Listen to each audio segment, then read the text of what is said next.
Hello, nhá dòng đó, nó là về của bạn nhẹ lọ chế dùng một khăn chùa trâu bên nọ nè nè. Đây nó là lầu kỵ. Nhau phải trong của mà quen bên lúc rồi đó này sai xây dòng chả nó khó xiên nữa. Nó là về bên lúc rồi nữa. Ai rồi? Của do giảm chua thế này. Tuần. Khó xiên cả bên lúc rồi nhớ trâu to xiên. Thành phố là ní tao xe Khó xiên là tao chế bộ khó xiên. Khó còn áo lơ xưa Chế mặt thay một khăn chuột nó này sai thế na nên rong chán á có kia một ít tên nào đó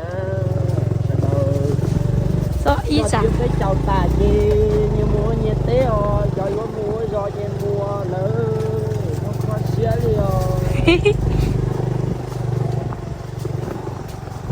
chụp một cái à nó bé để cà phê để nó đó quay con đang cà phê Việt tây sâu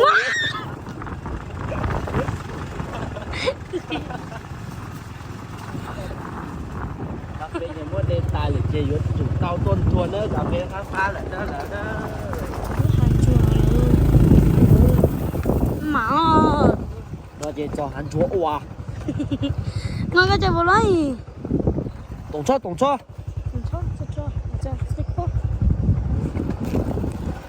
để cho tên nó hắn chuột yên á nó chỉ tôi cho để tên chuột á chỉ dùng một khăn chuột đó này sai xe của mình chúa chán đồn gì cháu bấm mua lơ chả luôn đồ đi chán đồn gì đồn gì chứ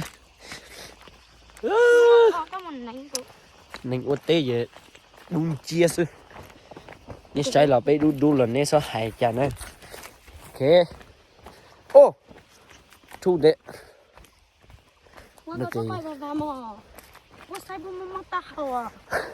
ai vào là nếu tôi trống du này eo này chết cùi quá quay nè đi chọn phong như sợ đời nhớ thông cắn tu nó sai xe cái khăn ruồi nó khơi giặc khơi nó ô anh này của mình cho này sai nè đó ruồi thì nhớ là non đó cái thầu của chị tông mới đi được khơi chưa của bạn nhẹ nhưng nó cho nữa một ấy cỡ khơi ruồi muốn nào coi xe khơi của lai nè nó suốt chỉ lo này nó thả chỉ bỏ hỏi chùa thì giờ đạn đỡ nó chỉ có biết chín giờ đẩy tên nè bây giờ bạn đi học tí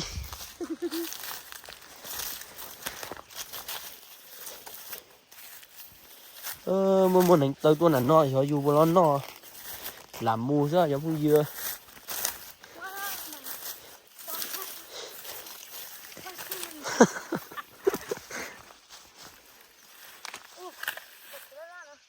chứ bố ấy nó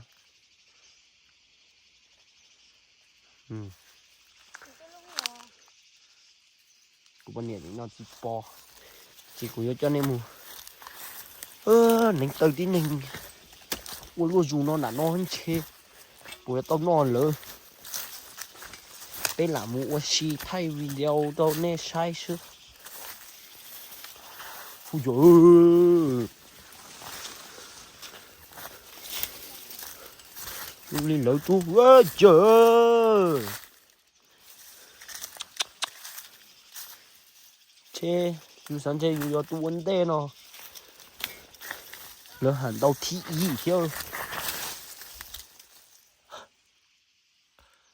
à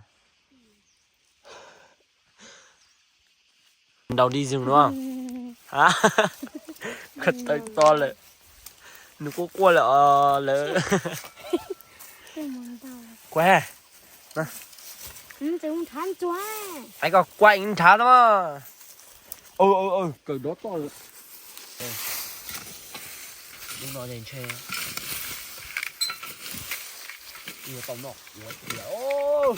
Cái nọc quá cũng nằm món hả? À, đúng rồi. Tiếp lên. Ngắt lên. Đâu nó thôi đâu. Nó muốn tránh chùa nè. Chùa, đây là chùa. Các cái con chân chúa đây là cú nhân nó nữa.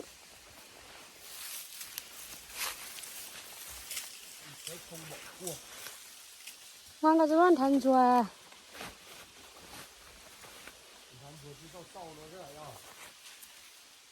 Rất tới mất cả.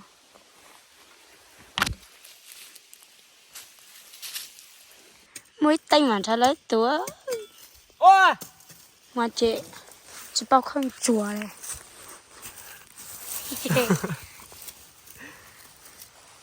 Nhìn chưa lối tôi muốn lối kìa. Nó cha nữa. À, tục khổ à.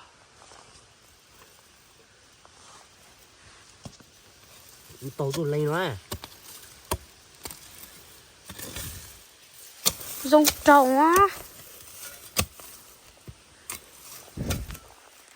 Lâu. Tiêu luôn tao nó. Hả?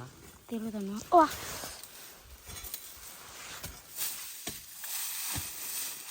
Lô nó rong à. Bây giờ chùa lo nó thế này nhà nó. Lấy tù đó. Ngoan tình chua.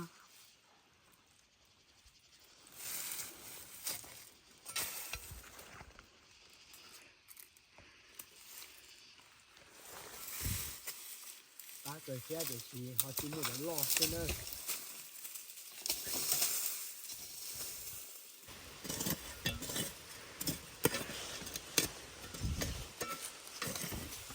Chứ mua ra.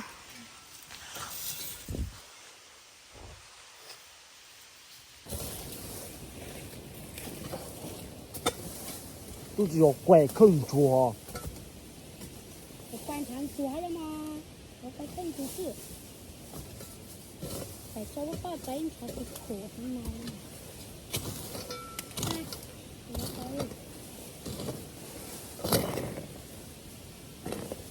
Người ta mua đấy hả?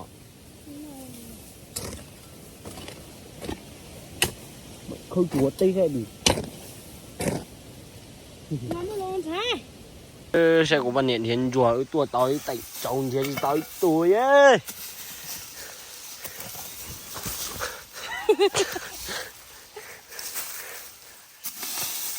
Sẽ của mua nè. Tôi đang nuôi nè.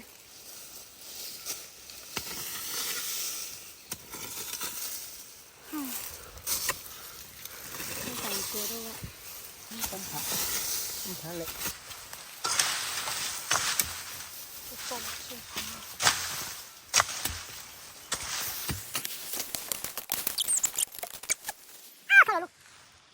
Yeah, good.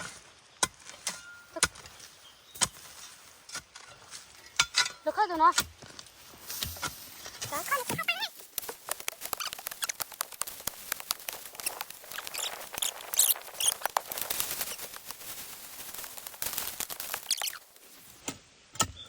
Đúng rồi.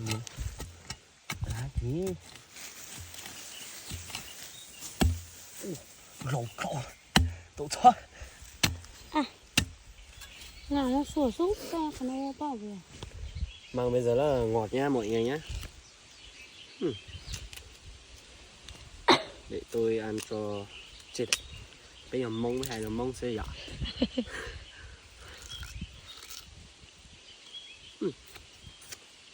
Cái gì xin à, chỉ tao yên à. Ơi. Tôi khơi chỉ muốn chùa một chế cho phong dứa. Khơi tao ở bên tù. Tao ít lùa sư.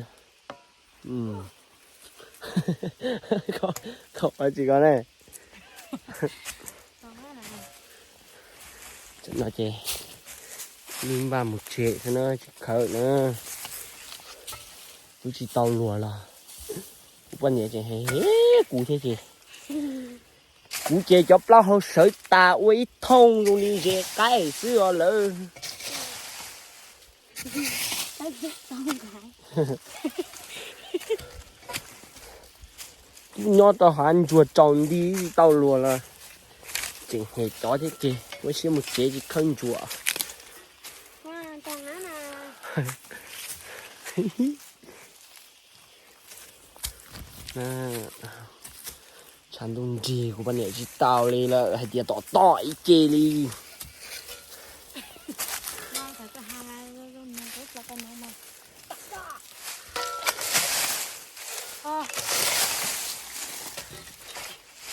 ây da bạn này xa là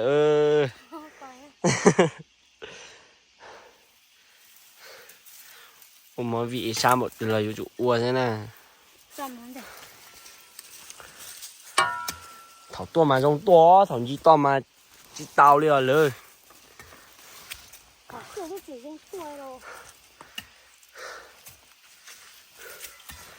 giờ này bỏ ra video chê này bán này like này share tao ưu theo cỡ thì mua giò ủa YouTube mình gì nữa ra non chơi rồi ra mỏ vị đầu tiên đỡ lúc canh à rồi ra thứ